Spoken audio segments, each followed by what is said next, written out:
LeBron James, I have been rocking with you for forever, ever since you dropped 25 points straight against my Detroit Pistons back in the 2007 Eastern Conference Finals. I have had nothing but enormous amounts of respect for your game. And even still to this day, I have nothing but enormous amounts of respect for the way you play each and every time you step foot onto the basketball court. But my God, this just might be the season where I have to give your crown to someone else. It's still way too early to judge, but I'm just saying Anthony Davis is on a flat out mission right now, and his mission is to come and take your crown. All right, so right after he just had a monster game of 32 points, 16 rebounds, 8 assists, 3 blocks, and 3 steals, Anthony Davis turns around and he has another just as impressive game against the Sacramento Kings in a game where the Pelicans people scored 149 points in regulation, 25 points,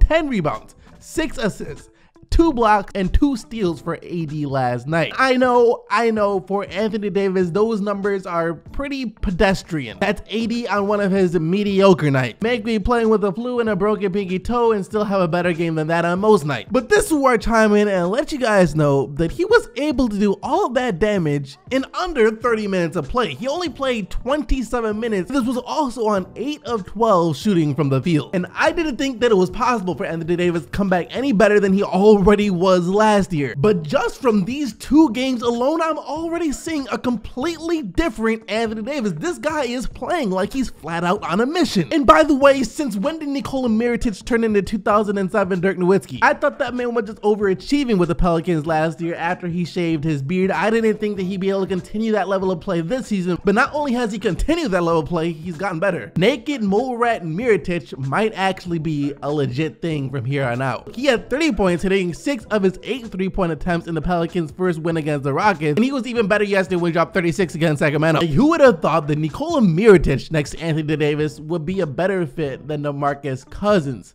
next to Anthony Davis? And I don't know if it's something down in the water down there in New Orleans. Maybe it's all the shrimp and gumbo that they've been eating, but it just seems like whatever player goes to New Orleans these days gets a lot better. I mean, for some reason, Elfrid Payton hasn't even looked like Elfrid Payton this year. He's actually looked like a good player. Actually, wait. I think I just figured it out. Keep game real quick. Nikola Mirotic gets to New Orleans, shaves off his facial hair, shaves off his beard, automatically becomes twice as good as he was. Elfrid Payton gets New Orleans, shaves off that abomination off his head. Look, now he's twice as good as he was. Hey, look, just coming to think about it, I'm telling you guys, Anthony Davis is saving this for the time he makes the finals, or if he feels he's in a desperate enough situation. But I feel like he's gonna shave that unibrow one day.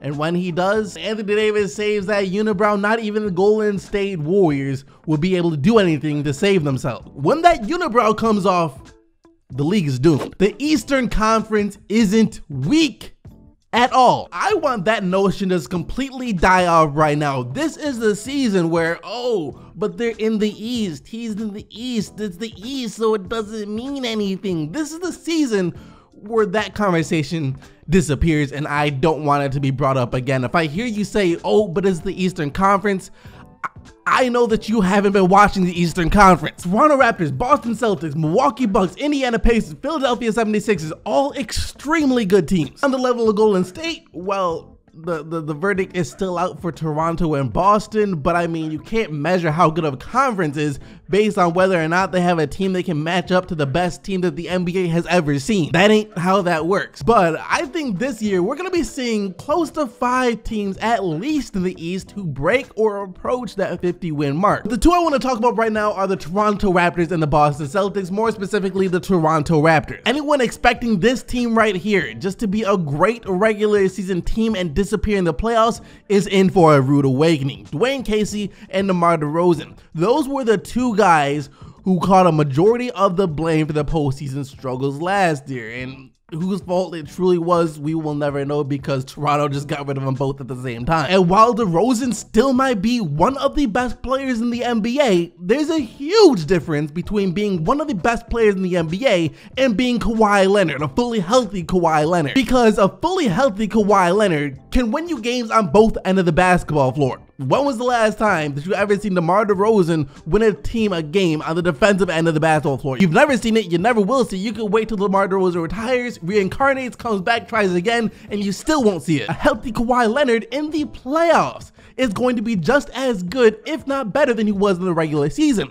When was the last time that you saw DeMar DeRozan be just as good, if not better, than he was in the regular season in the playoffs? You haven't seen it. Hopefully that changes for the Spurs here, but so far we haven't seen it. And they're just really two completely different players on the offensive end. DeMar DeRozan is a guy where you notice when he's having a great game. He stands out. He's flashier. He demands the ball more, likes to be ISO'd in the post. You're gonna know when DeMar DeRozan's having a great game. Kawhi Leonard, though, if you didn't know basketball and you were just watching these two teams play yesterday, Kawhi Leonard most likely wouldn't have stood out to you at all because he operates more so in the flow of the offense. They can and still will go to him if they ever need a bucket, but he is also just really good at just being there. So the addition of Kawhi Leonard over DeRozan alone is going to make the Raptors leaps and bounds better than they were last year. Not to mention, I'm already really liking their new head coach, Nick Nurse. And another overlooked addition to this team is Danny Green. The fact that the Raptors were able to get him as a throw-in in that trade for Kawhi Leonard still boggles me. That was a steal. So I guess Giannis Antetokounmpo this offseason heard that one of the biggest problems the Bucks have is their rebounding, that they're not one of the best rebounding teams, and he must have took that personally and just focused on practicing his rebounding, because the guy has been rebounding like crazy, not just in the season from what I've seen, but he's also doing this in the preseason too.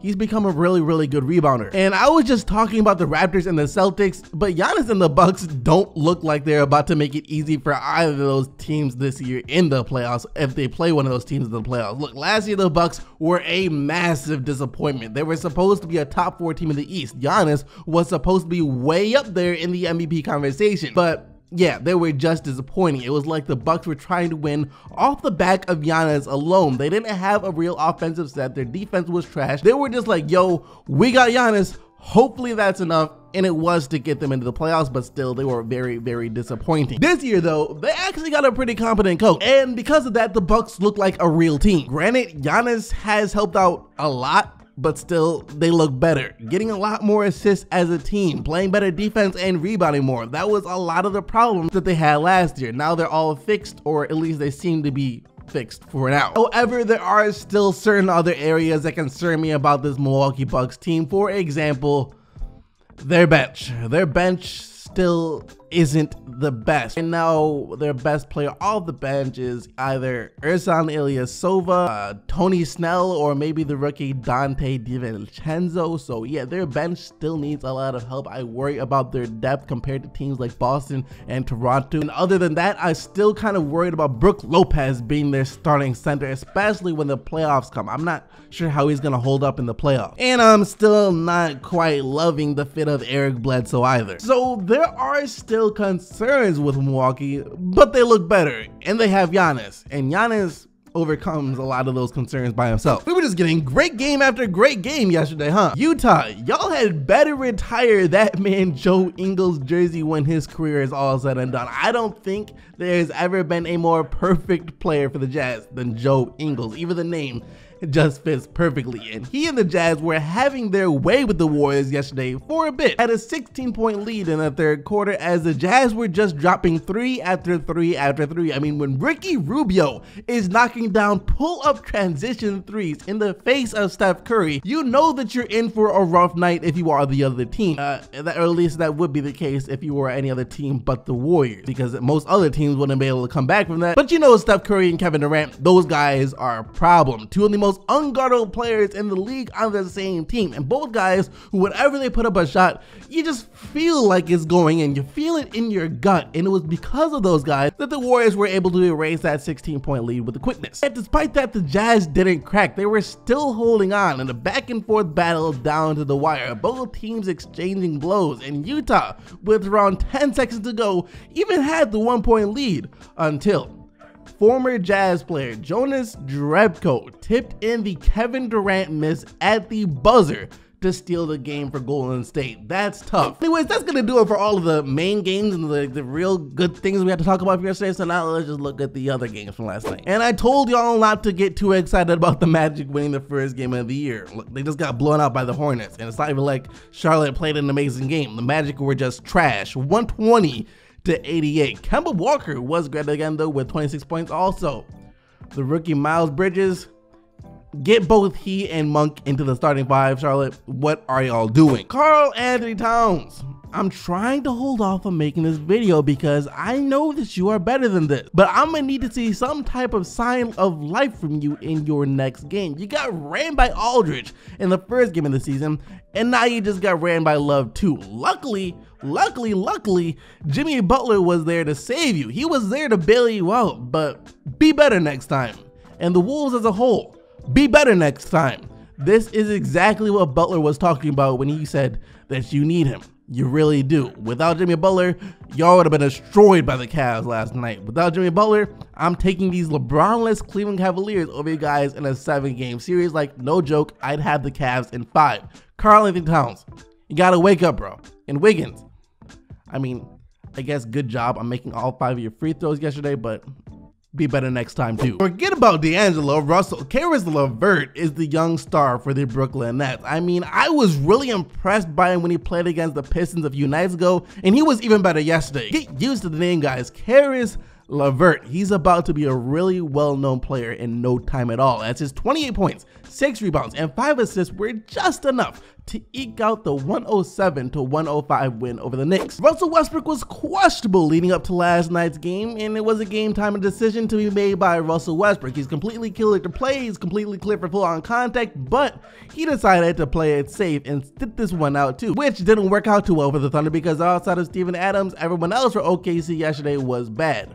You could even say they were awful, and that resulted in the Clippers getting the easy 108 to 92 win over OKC as they pulled away in the fourth quarter. Tobias Harris and Danilo Gallinari with 26 points each. Trae Young didn't look bad yesterday. I gotta say, he looked pretty good actually, but the Hawks looked terrible. After getting blown out by New York, they got blown out by the Grizzlies. Look, if they're letting New York and Memphis score around 130 points each on them, a team like the Warriors or Houston legit might mess around and drop close to 200 in regulation. This might just be the worst defensive team of all time. Garrett Temple had 30 for Memphis, and the rookie Jaren Jackson Jr. was also impressive off the bench with 24. And that is gonna do it for everything we gotta talk about today though. Don't forget to vote for the player of the day by clicking the little eye icon in the top right hand corner of the video. Just remember though, the only players whose team won are eligible to win player of the day. And yesterday, that player was Joel Embiid with his 30 points, 12 rebounds, and 4 blocks. If you enjoyed the video though, then go ahead and smack that like button and subscribe to the channel with post notifications turned on so you can stay updated with everything that goes on in the NBA on a daily basis. Thank you once again for watching though. You guys already know that you are the real MVPs, and until tomorrow, I am out of here. Peace!